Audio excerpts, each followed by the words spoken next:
আজ নাসির উদ্দিন পাটোয়ারি গুলিবিদ্ধ হয়ে ওসমান হাদির মতো মৃত্যুবরণ করেছেন। নাসির উদ্দিন পাটোয়ারি সাহেবের লোকজনই ওনাকে ডিম নিক্ষেপ করছে মব সৃষ্টি করার জন্য। দর্শক, গতকাল নাসির উদ্দিন পাটোয়ারির উপর ডিম নিক্ষেপের পর আজকে সে গুলিবিদ্ধ হয় এবং রাজপথে তোলপাড় পরিস্থিতি। এদিকে আজ আবারও নাসির উদ্দিন পাটোয়ারির উপর ভয়াবহ প্রভাব পড়ে। তারেক রহমান ফেঁসে যায় এই ঘটনার পরিকল্পনা করে। এই নিয়ে সারা দেশ আবার উত্তাল হয়েছে। হ্যাঁ, এখন তো খুব ডাবি নাসিরকে নিয়ে আলোচনা হবে, কারণ সে ডিম খেয়েছে, তার উপরে পচা ডিম মারা হয়েছে এবং বেশ বীরের দরবে গিয়ে মারো মারো মুঝে মারো।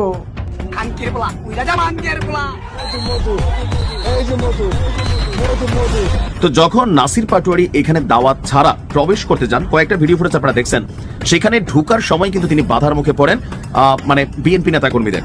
এখানে যারা ছিল কলেজ লেভেলে তারা বলছিল যে ভাই আপনার তো দাওয়াত দেওয়া হয়নি, আপনি কেন আসছেন? তো পাশে থেকে কেউ বলছেন যে তো কি হয়েছে, আসছে, অনুষ্ঠানটা সুন্দর হবে। এইরকম একটা পরিস্থিতির মধ্যে নাসির পাটোয়ারি সেখানে প্রবেশ করেন। প্রবেশের সময় ছাত্রদের একটা অভিযোগ ছিল যে সকালবেলা নাসির ভাইকে আমাদের যে শিক্ষার্থী আসছিল তারা দাওয়াত দিয়েছিল, তো আমরা সেটা জানাতে হাবিবুল্লাহ বাহার কলেজে গিয়েছিলাম। তাদেরকে তো যারা ডিম মারছে আমি মনে করি তাদেরকে ডিম মারছে, এই ডিমেরও অপমান হয়েছে। একটা ডিমের দাম এখন বর্তমানে বাজারে 25 টাকা সর্বনিম্ন ডিম, আর দেশি মুরগির দাম হয়তো বা 30 টাকা। তো এই ডিমটাও যদি তাদের গায়ে মারে না, তাও ডিমের অপমান। গতকাল নাসির উদ্দিন পাটোয়ারির উপর ডিম নিক্ষেপ হয়েছিল, আজকে আবার তার খুবই খারাপ অবস্থা হয় রাজপথে ওসমান হাদির মতো।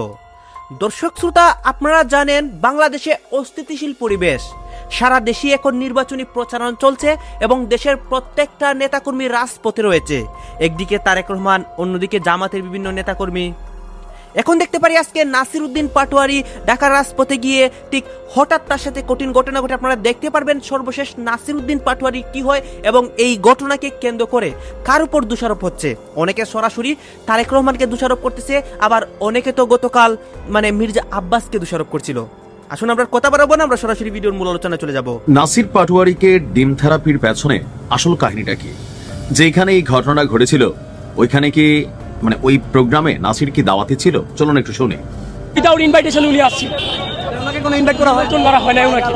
আমাদের তো জানি মির্জা আব্বাস ওনার এখানে আসার কথা। জি, মির্জা আব্বাস সাহেবের এখানে আসার কথা ছিল। মানে কি নাসির উদ্দিন পাটোয়ারিকে আমন্ত্রণ জানানো হয়নি নিজ থেকে? ওনাকে আমন্ত্রণ কর্তৃপক্ষ থেকে ওনাকে আমন্ত্রণ জানানো হয় না, এরকম না। এখানে ঘটনার পেছনে কিন্তু অন্য জায়গা থেকে কাহিনীটা শুরু হয়েছে। অর্থাৎ যেই কলেজে এই পিঠা উৎসবটা ছিল, সেই কলেজে আনুষ্ঠানিকভাবে দাওয়াতে ছিলেন মির্জা আব্বাস। আর এই কলেজের অনেক স্টুডেন্ট যারা তাদের অর্থনৈতিকভাবে ভর্তির ব্যাপারে অনেক কিছুতে নাকি সহযোগিতা করেন মির্জা আব্বাস। তো যখন নাসির পাটোয়ারি এখানে দাওয়াত ছাড়া প্রবেশ করতে যান, কয়েকটা ভিডিও ফুটেজ আপনারা দেখছেন, সেখানে ঢুকার সময় কিন্তু তিনি বাধার মুখে পড়েন বিএনপি নেতা কর্মীদের। এখানে যারা ছিল কলেজ লেভেলে তারা বলছিল যে ভাই আপনার তো দাওয়াত দেওয়া হয়নি, আপনি কেন আসছেন? তো পাশে থেকে কেউ বলছেন যে তো কি হয়েছে, আসছে, অনুষ্ঠানটা সুন্দর হবে। এইরকম একটা পরিস্থিতির মধ্যে নাসির পাটোয়ারি সেখানে প্রবেশ করেন। প্রবেশের সময় ছাত্রদের একটা অভিযোগ ছিল যে আপনি গতকাল কি বলছেন মির্জা আব্বাস গ্যাংস্টার, তো আপনি কি গ্যাংস্টারের প্রমাণ দিতে পারবেন? অর্থাৎ আমি আমার আগের ভিডিওতে বলছি নাসির পাটোয়ারি যে কি বলেছে ইমব্যালেন্সড কথাবার্তা বলছে জিয়া পরিবারকে নিয়ে, বিএনপিকে নিয়ে, অথবা মির্জা আব্বাসকে নিয়ে যেভাবে নাসির পাটোয়ারি প্রতিদিন কথা বলে, চাঁদাবাজ থেকে শুরু করে ওই যে হাফ প্যান্ট পরাইয়া দাঁড়া করাই রাখবে। দেখেন, রাজনীতিতে বক্তব্য থাকবে, কিন্তু এমন বক্তব্য না যে বাবার বয়সে একজন নেতারে হাফ প্যান্ট পরায় দাঁড়া করে রাখবো। এটা আপনার বাপ হলে আপনারও খারাপ লাগতো, আপনার নেতা হলে আপনার খারাপ লাগতো। রাজনীতিতে ভাষার শালীনতা, নাসির পাটোয়ারি এনসিপির সকল নেতাকর্মীদের মধ্যে ভাষাগত দিক থেকে একটু কিন্তু কি বলা হয় যে শালীনতায় তার ঘাটতি আছে। ইভেন এরপরে আমরা যেটা দেখলাম যে তারা ব্যান্ডেজ টেন্ডেজ করা যে ছবিগুলা, সবার মাথায় সাদা ব্যান্ডেজ, হাতে ব্যান্ডেজ, মাথা মোথা নাইট, আবার কথাও বলতেছেন কেউ আজাদি মুভমেন্টের একজন নেতা। এখন এই ছবিগুলো নিয়ে প্রশ্ন উঠছে যে ডিম মাইরা আসলে মাথা ফাটাই দেওয়া যায়, এটা কি সম্ভব? এদের যে 5-7 জনের ব্যান্ডেজের ছবিগুলো আমরা দেখছি, আমার কাছে একটু আশ্চর্য লাগছে যেটা কি প্লাস্টিকের পাথরের ডিম কিনা। এখন এনসিপির নেতা কর্মীদের অভিযোগ বা নাসির পাটোয়ারির সাথে যারা গিয়েছিল যে শুধু ডিম না পাথরও মারছে। এখন সেই পাথর কোথায়, এটাকে খুঁজে বের করা উচিত যে আসলে পাথর মারা হয়েছে নাকি নাটক করে। কমেন্টে ভরে গেছে নাটক কম করো প্রিয়, তোদের নাটক বুঝে গেছে বাংলাদেশ। অর্থাৎ এখানে টোটাল যে বিষয়টাতে নাসিরের এখানে অনুপ্রবেশ ছিল অলিখিতভাবে, একটা কলেজের প্রোগ্রাম, এখানে আপনাকে অনুমোদন নেওয়ার একটা বিষয় আছে, অনুমতি নেওয়ার একটা বিষয় আছে। আর যেহেতু মির্জা আব্বাস অধ্যুষিত এই কলেজটা, এটা মির্জা আব্বাসের বাবার দিনের সম্পত্তি না, তারপরেও হয় কি যে ওই যে মির্জা আব্বাসের একটা কথা আমার কাছে একটু সঠিকই মনে হয় যে নাসির চায় একটা পেস লাগুক, একটা ঘটনা লাগুক, মানে কোন একটা ভেজাল হোক, ভেজাল হইলে এটা নিয়ে একটু সিম্পেথি পাওয়া যাবে, যেমন অলরেডি পাচ্ছে। যারা এই নাসির পাটোয়ারির ফলোয়ার আছেন বা ভোটার আছেন তারা কিন্তু একটা মুভমেন্টে চলে গেছে, এমনকি তাদের যারা এলাই আছে অর্থাৎ জামাত ইসলাম সহ বাকিরা যারা, তারা কিন্তু এখানে এটা নিয়ে একটা অবস্থান তৈরি করার চেষ্টা করছেন। তো আমার কাছে মনে হচ্ছে যে সামনে নির্বাচনকে কেন্দ্র করে অনাকাঙ্ক্ষিত বা ইচ্ছাকৃতভাবে কোন রকম ঘটনার মধ্যে যে নিজে পা দেওয়া, ভেজাল তৈরি করা, রাষ্ট্রকে দেশকে অস্থিতিশীল করা, এগুলোর প্রয়োজন নাই। আপনি আপনার মতো করে নির্বাচনী প্রচারণা করেন, আর যদি পদ্ধতি না পেলে তাসনিম জারারে ফলো করেন। What a brilliant idea Tasnim Zarar. তো মির্জা আব্বাস তিনি স্বাভাবিক একজন প্রভাবশালী ব্যক্তিত্ব বা একজন দীর্ঘ একটা রাজনৈতিক কেরিয়ার আছে, তো সেখানে নাসির পাটোয়ারি যখন তাকে নিয়ে কথা বলে, অশালীন বক্তব্য দেয়, স্বাভাবিকভাবে নেতাকর্মী হিসাবে তার নেতাদের গায়ে লাগে। সেখান থেকেই ক্ষোভটা, এমনকি নিজে ইচ্ছা করে জোর করে এই প্রোগ্রামে গেছে। হ্যাঁ, এখন তো খুব ডাবি নাসিরকে নিয়ে আলোচনা হবে, কারণ সে ডিম খেয়েছে, গিলে খাওয়া নয়, তার উপরে পচা ডিম মারা হয়েছে এবং বেশ বীরের দর্পে গিয়ে মারো মারো মুঝে মারো। এই যে মধু মধু মধু, এই যে মধু, রসমালাই, ওই কিরে চ্যালেঞ্জ চ্যালেঞ্জ, আলহামদুলিল্লাহ, মাশাআল্লাহ, আল্লাহু আকবার, মাশাআল্লাহ মাশাআল্লাহ। এইসব মালের নাম রাখছি মধু মধু, বরিশালের মধু, কারণ কথা ঢাকা শিল্প লেগে আছে মধু মধু, রসমালাই, রসমালাই। সো কল্ড এই নির্বাচনের প্রচারণায় গিয়ে যখন প্রতিপক্ষকে একের পর এক আঘাত করে, তখন তারা মাইর খাবে, এটাই তো স্বাভাবিক। এবং এই ডিমের আঘাতে জুলাই জঙ্গিদের মধ্যে বেশ কয়েকজন আহত। দেখুন তাদের চেহারার অবস্থা। ডিমের কি ক্ষমতা আমি বুঝি না রে ভাই। আপনারা এদের গায়ে কেন ডিম মারছেন? পচা ডিম বেশি হয়ে গেলে ফেলে দেন, কাঁচা ডিম সংগ্রহ করেন, তারপরে সেটাকে সেদ্ধ করেন, সেদ্ধ করে এদের মধ্যে ঢুকিয়ে দেন। অবাক হচ্ছেন? অবাক হওয়ার কি আছে? রাজাকারের বাচ্চাদের ডিল করার আর কি বেস্ট উপায় আছে তা নিশ্চয়ই আপনি জানেন এবং আমাদেরকেও জানিয়ে আলোকিত করবেন। কথা হচ্ছে, এই যে ছেলেপেলেগুলো যারা স্লোগান দিত কোটা না মেধা, ভাবটা এমন তারা মেধাবী আর সবাই মূর্খ। তো এই মেধাবী ইংরেজিতে বোঝাচ্ছে নির্বাচনের সিচুয়েশন, এবং এই হচ্ছে তার ইংরেজির অবস্থা। যখন মারামারি লাগে তারা তাদেরকে পাঠায়, এখান থেকে মানি পায়, তাদেরকে পালে এবং মারামারি করে ওই তাদেরকে। They also create conflicts, sometimes with sticks and maramari. So they create conflicts. When they start campaign, they start fighting with them. বুঝলাম, অলচো দে মারামারি লাগে। যখন মারামারি লাগে। তো এই রাজাকারের বাচ্চা তার পরিচয় কিন্তু লুকিয়েছিল। কিছুদিন আগেও বিভিন্ন মাচা গিয়ে বলতো যে জামাত ইসলাম খুব খারাপ, ওরা রাজাকার, ওরা এই তোরা সেই। আরে বেটা গুপ্ত, তুই নিজেই তো একদম পিওর রাজাকারের বাচ্চা।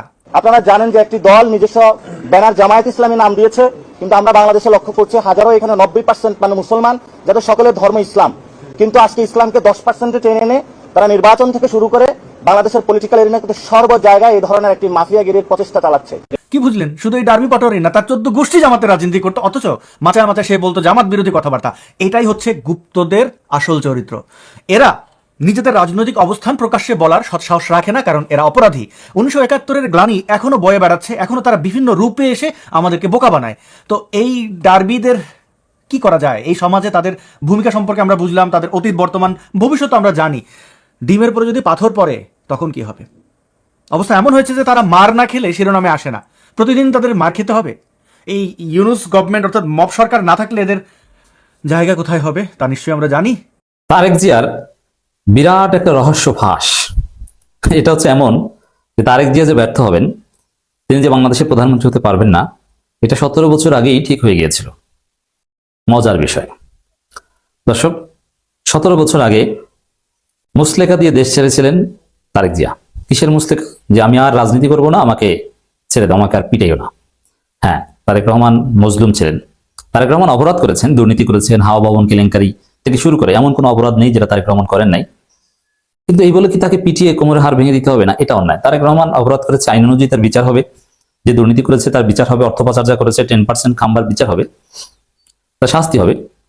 কিন্তু তাকে পেটাতে হবে, এটা মানবাধিকার লঙ্ঘন। এই যে ঝুলিয়ে পেটানোর যে ঘটনা, এটা মানবাধিকার লঙ্ঘন ছিল এবং ভয়ানক মানবাধিকার লঙ্ঘন। যদিও পেটানো হয়েছে মূলত খালেদা জিয়াকে ব্ল্যাকমেইল করার জন্যই, খালেদা জিয়া যাতে সন্তানের মায়ায় দুর্বল হয়ে যান, এবং আসলে হয়েছিল। ব্যারিস্টার মওদুদ আহমেদ এই বিষয়ে তার বইতে স্পষ্ট লিখেছিলেন, দেশের বৃহত্তর স্বার্থে খালেদা জিয়া সিদ্ধান্ত নিতে ব্যর্থ হয়েছিলেন 2008 সালে। সন্তানের স্বার্থে সিদ্ধান্ত নিয়েছেন। খালেদা জিয়া তখন জননেতা হিসেবে সিদ্ধান্ত নেন, একজন মা হিসেবে সিদ্ধান্ত নিয়েছেন। খালেদা জিয়াও তো রক্ত মাংসে করা একজন মানুষ ছিলেন। এখন সেই পরিস্থিতিতে ভয়ানক নির্যাতনের শিকার হওয়ার পর, ভয়ানক নির্যাতন it's true, but in compare with other নির্যাতন এটা তেমন কিছু না। শিবিরের সাবেক সভাপতি দেলোয়ার হোসেন যে নির্যাতনের শিকার হয়েছেন, ডক্টর শফিকুল ইসলাম মাসুদ যে নির্যাতনের শিকার হয়েছেন, সেই তুলনায় তারেক রহমানেরটা তেমন কিছু না। শিবিরের ছেলেরা যে নির্যাতনের শিকার হয়েছেন, তারেক রহমান তার ধারে কাছেও না। যতটুকু নির্যাতনের শিকার হচ্ছেন এটাই অনেক, আমরা কোনোটাই সমর্থন করব না। সেই তারেক রহমান মুসলেকা দিয়ে লন্ডনে চলে গেছেন। কিসের মুসলেকা? রাজনীতি করবো না। ওই দিনেই ওই মুসলেকা, 17 বছর আগের সেই মুসলেকাই হচ্ছে তারেক রহমানের ব্যর্থতার ভিত্তি, কলাম যে তারেক রহমান আর জিততে পারবে না, তার পক্ষে নির্বাচনে যেতে আদৌ সম্ভব নয়, তারেক রহমানের পক্ষে প্রধানমন্ত্রী সম্ভব নয়। ওইটি শেষ। পরীক্ষা তখনই ফেল করেছেন। যদি পাশ করতে পারতেন তাহলে তিনি আজকে হতে পারতেন। পাশটা কি দেখেন, খালেদা জিয়াকে আপসহীন বলা হয়, অনেক ভুল ত্রুটি করেছেন না খালেদা জিয়া। খালেদা জিয়ার আমলেই বাংলাদেশে সবচেয়ে বেশি দুর্নীতি হয়েছে, কিন্তু তারপরও খালেদা জিয়া আপসহীন নেত্রী কেন? তাকে বারবার বিদেশ যাওয়ার প্রস্তাব দেওয়া, যে আপনি বিদেশ চলে যান, কিন্তু যাননি, তিনি দেশে থেকেছেন। খালেদা জিয়া পরীক্ষা পাশ করেছেন। এই জায়গায় আজকে যে আলাপ আলোচনা হচ্ছে, লন্ডন ফেরত মুফতি, আবার শারজিস আলম বলছেন দেশের বাইরে বসে বাংলাদেশের ভাগ্য নির্ধারণ করা দিন আর নাই। অভিযোগ উঠেছে নাসিরুদ্দিন পাটোয়ারি ঢাকা 8 আসনে যে নির্বাচন করছেন, সেই নির্বাচনে মূলত বিভিন্ন ধরনের কর্মকাণ্ড তিনি করছেন, অ্যাটেনশন সিকার হিসেবে কাজ করছেন। তিনি মূলত গণমাধ্যমের অ্যাটেনশন চাচ্ছেন এবং বিভিন্ন ঘটনা সামাজিক যোগাযোগ মাধ্যমে, গণমাধ্যমে ছড়িয়ে পড়ছে, যেন এই ছড়িয়ে পড়াটা তার মানে এক অর্থে তার জন্য নেগেটিভ খবর মনে হতে পারে, কিন্তু আলটিমেটলি তার প্রচার হচ্ছে, নেগেটিভলি হোক পজিটিভলি হোক তার প্রচার হচ্ছে, এবং এই প্রচার কর্মটা যেন আরও বেশি বেগবান হতে পারে সেই কারণেই নানা ধরনের কর্মকাণ্ড করছেন নাসিরুদ্দিন পাটোয়ারি, এরকম অভিযোগ বিএনপির তরফ থেকে করা হচ্ছে। আজকে রাজধানীতে শান্তিনগরে যে ঘটনাটা ঘটল, সেই ঘটনাটা সামাজিক যোগাযোগ মাধ্যমে এমনভাবে ভাইরাল হলো যে বলার অপেক্ষা রাখে না।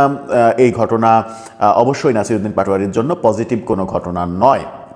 ভুয়া ভুয়া স্লোগান তোলা, ডিম মারা, এতটা মানে খারাপ ঘটনা এই নির্বাচনের তফসিল ঘোষণার পরে বাংলাদেশের 300 আসনের কোনো আসনে ঘটেনি, এবং এনসিপির কোনো নেতার ক্ষেত্রেও ঘটেনি। বারবার এর আগেও ময়লা পানি ফেলা টেলা এই ঘটনাগুলো, একদিন আগে ইইউ প্রতিনিধি দলের কাছে ইংরেজিতে ভাঙা ভাঙা ইংরেজিতে তার মির্জা আব্বাসকে গ্যাং লিডার, গ্যাংস্টার এই ধরনের শব্দ আখ্যায়িত করা এবং তার ভুল ইংরেজি বলা, এটা ছড়িয়ে পড়া, সব কিছু মিলিয়ে সমস্ত আলোচনা যেন একজনকে কেন্দ্র করে হচ্ছে। অনেকে মনে করছেন এতে করে ঢাকা 8 আসনের নির্বাচনের খেলাটা পাল্টে যেতেও পারে। আজকে যেটা হলো এবং তার পরবর্তীতে যে সকল কথা আসলো, দুই পক্ষের থেকেই যে সকল কথা আমরা শুনলাম, সেই কথাগুলো একটু বিশ্লেষণ করে বোঝার চেষ্টা করব যে নাসিরুদ্দিন পাটোয়ারি ব্যাপারগুলো হোক এটাই কি চাচ্ছেন, নাকি সত্যি সত্যিই তিনি না চাওয়া সত্ত্বেও বিএনপি এটার উপরে ঘটনাগুলো ঘটাচ্ছে। এই বিপ্লবের মাত্র কিছুদিনের মধ্যেই এতটা অজনপ্রিয় হয়ে পড়লেন কেন, যেখানে তরুণ সমাজ কিংবা ঘরের মানুষ তার উপরে ময়লা পানি ফেলছে, ডিম মারছে, এই ঘটনাগুলো কেন হচ্ছে? চলুন একটু বুঝে ওঠার চেষ্টা করি। এই ভিডিওতে থাকবেন পলিটিক্স টিভির নিয়মিত আয়োজনে।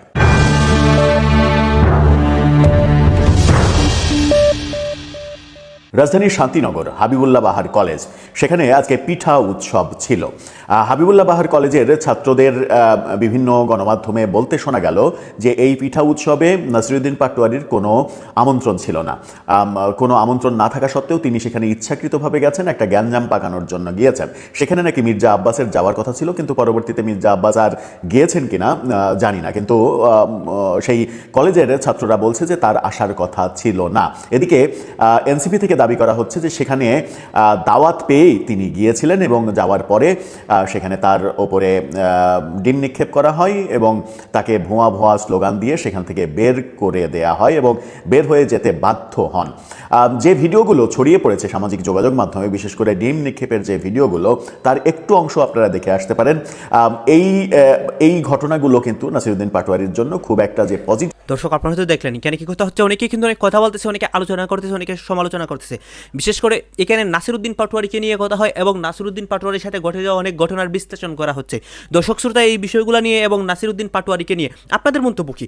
অনেকে তারেক রহমানকে নিয়েও কথা বলছে, এইগুলো নিয়ে আপনার মন্তব্য কি? আপনার মন্তব্যটা অবশ্যই আপনারা আমাদের কমেন্ট বক্সে লিখে যাবেন। আর হ্যাঁ, তখন আপনাদেরকে আমরা যা কিছু দেখিয়েছি সব কিছু আমরা সোশ্যাল মিডিয়া থেকে সংগ্রহ করছি, কেন আমাদের নিজস্ব কোনো মন্তব্য নেই বা আমাদের নিজস্ব কোনো সিদ্ধান্ত নেই। সর্বশেষ আপনাদের কাছে আমাদের একটা রিকোয়েস্ট থাকবে, আপনারা আমাদের চ্যানেলে নতুন দর্শক হয়ে থাকলে চ্যানেলটি সাবস্ক্রাইব করবেন এবং পাশে থাকা বেল বাটনটি বাজাবেন, যাতে করে নেক্সট ভিডিওটা সবার আগে আপনাদের কাছে পৌঁছে যায়। ধন্যবাদ।